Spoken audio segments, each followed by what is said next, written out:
I found interesting the war, Iran and Iraq, the Americans retaliating, will it turn into another Libya thing, and how the Americans feel about that, and is it going to affect, the oil and things like that in the world.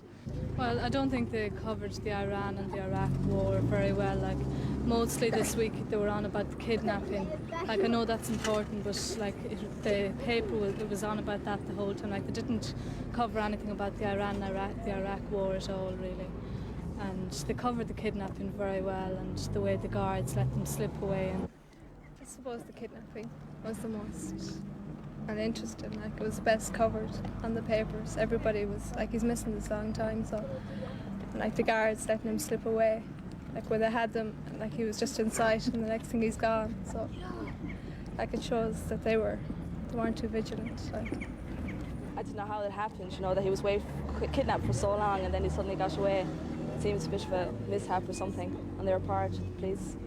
The way they got away, the kidnappers got away in front of all the police. I think the police could have done a better job. I thought that was well covered. I was interested in Lester Piggott and that, but I think he really disgraced himself with what happened. It brought him down a lot with what he did and what happened all around. And I'd say when he comes out, that he won't be as popular as he was, because with what he done, and not many will want to have much to do with him. How do you think the newspapers do in general? Are they interesting to young people? No, I don't think so. Not the Irish, like the Independent or Press. I don't think they're very interesting at all. Not for the young people, because it's all to deal with current affairs and everything. Most young people aren't interested in that. I know I'm not anyways. The only thing I look on the newspaper is programmes and horoscopes and bit of gossip or something like that. I'm not interested in the Irish newspapers. Not the Irish ones. They're very heavy papers and they've nothing in them.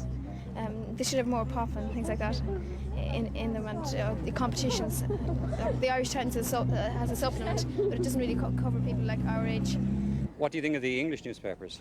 They're more down to earth. They open up a lot of problems more to the people, like there's the ordinary Irish papers, they don't show enough of that. The Herald maybe is good. It'll have a full story on maybe drugs or something like that.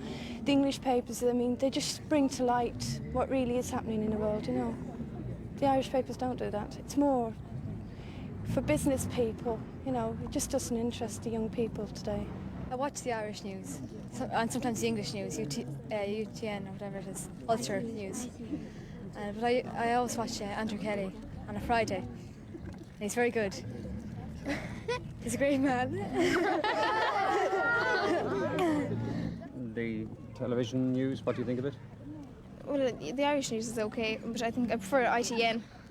It's better, and I think there should be a children's news programme like John Craven's Newsland on the English channel. Do you not realise that you're on it, that you're now on the Newsline programme? No. No. You've never actually watched Andrew Kelly's Newsline programme? No. Never heard of it.